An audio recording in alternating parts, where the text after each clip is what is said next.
ஐயா. அடடே, என்ன முத்தப்பா, நல்லா இருக்கியா? நல்லா இருக்கேன். என்னங்க இப்படி திடீர்த்து போடு வந்திருக்கீங்க? ஒரு கடலாசி போட்டுருந்தீங்கன்னா நான் பஸ் ஸ்டாண்டுக்கு வந்திருப்பேன்ல. அப்பா, மகன் ஞாபகம் வந்துருச்சு.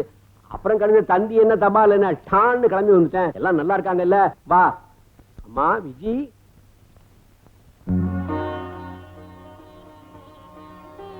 ஜானகி.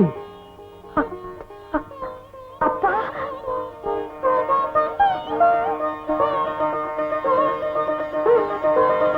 ஜானகி. ஜானகி. உடம்பு குணமாயிடுச்சாமா? எப்பமா ஹாஸ்பிட்டல்ல இருந்து வந்த? ஜானகி. கொஞ்சம் இருங்கப்பா. ஏன் இப்படி பதறீங்க? எனக்கு பூரண குணம் ஆயிடுச்சு. அப்படியா? மாப்பிள, ஜானகி ஆஸ்பத்திரியில இருந்து வந்த விஷயத்தை நீங்க ஏன் மாப்பிள கிட்ட சொல்லவே இல்லை? ஜானகி வந்துட்டாலும் ஜானகி பூர்ணமா ரெஸ்ட் எடுக்கணும்னு டாக்டர் சொன்னாரு. அதனாலதான் உங்களுக்கு தகவல் தெரிவிக்கல. நீங்க எப்படிப்பா இருக்கீங்க? நான் தானே உன் ஞாபகத்துல தாமா நான் இன்னும் உயிரோடையே இருக்கேன். ஜானகி, டாக்டருங்க சொன்னதை வச்சு நீ மறுபடியும் இந்த நிலைமையில வருவேன்னு நாங்க நினைக்கவே இல்லம்மா. இல்ல மாப்பிள, அதனாலதாம்மா நாங்க விஜய. மாமா, ராத்திரி பூரா கண்ணு முடிச்சு பஸ்ல வந்திருப்பீங்க. ஒரே அசதியா இருக்கும். முதல்ல குளிச்சு டிஃபன் சாப்பிடுங்க, அதுக்கப்புறமா பேசுவோம். நீங்க கொஞ்சம் சும்மா இருங்க மாப்பிள. அம்மா ஜானகி, எல்லாம் வந்து உனக்காகவும் ராஜாவுக்காகவும் தான் விஜய வந்து.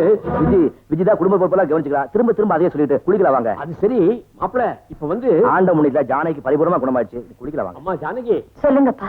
சின்ன வயசுல இருந்துமா இவன் ஒழுங்கா குளிக்க மாட்டான், சாப்பிட மாட்டான், படிக்க மாட்டான். நம்ம விஜிதாமா இவனை நல்லா படிக்க வச்சு ஆளாக்கி.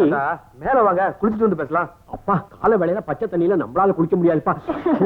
ஹாட் வாட்டர் போட்டு வச்சுக்கிட்டா குளிச்சுட்டு வந்து பேசலாமே. குளிக்கணுங்கிற? அம்மா குளிக்கணுங்கிறான். நான் மேல போய் குளிச்சுட்டு 5 நிமிஷத்துல வந்துடுறேன். உங்ககிட்ட நிறைய விஷயங்கள்லாம் பேசணுமா? என்னங்க? ஒண்ணு இல்ல, உங்க அப்பாவை குளிக்கிறதுக்கு அனுப்புறதுக்குள்ள போதும் போதும் ஆகி போச்சு. விஜி, என்னம்மா இது? அப்பா, நீங்க உள்ள வாங்க, நான் எல்லாத்தையும் சொல்றேன். வாங்க, உட்காருங்க. உட்காருங்க தாத்தா. விஜி. அப்பா, அக்காவுக்கு இன்னும் பூரணமா குணமாகல.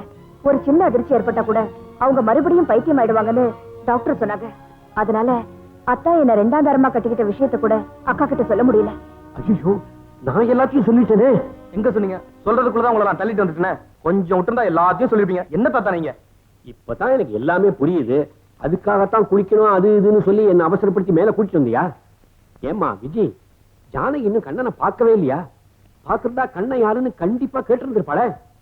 அக்கா இன்னும் கண்ணனை பார்க்கல. ராஜாவுக்கு நிச்சயம் பண்ணிருக்கிற பொண்ணு இங்கதான் ஒரு ஹாஸ்டல்ல தங்கி படிச்சிட்டு இருக்கா. கண்ணை இப்ப அவ கூட தான் இருக்கா. ஓஹோ, ராஜாவுக்கு நிச்சயதார்த்தம் வேற நடந்துருச்சா? வர வர என்கிட்ட யாரும் எதுவும் சொல்றதே இல்ல. என்னப்பா? சும்மா இருமா. நான் இருந்தாலும் ஒண்ணுதான், இல்லாட்டாலும் ஒண்ணுதான் உங்களுக்கு எல்லாம். என்ன தாத்தா அப்படி எல்லாம் பேசுறீங்க? எங்க நிச்சயதார்த்தம் நடந்தது? நடக்கலையா? நீங்க இல்லாம நான் நடக்க விட்டுருவேனா? நீங்க ரொம்ப குழப்பமா இருக்கீங்க. பேசாம படுத்து ரெஸ்ட் எடுங்க. வாங்கம்மா போலாம். இவங்க குழப்பத்தை உண்டு பண்ணிருக்காங்க. நான் குழம்பி இருக்கேங்கிறானே. குழப்பமா தான் இருக்கு. ஏன் விஜி, இந்த 14 வருஷத்துல எல்லாமே மாறி போச்சு இல்ல? இன்னும் பல வீடியோக்களை காண சன் லைஃப் சேனலை சப்ஸ்கிரைப் பண்ணுங்க.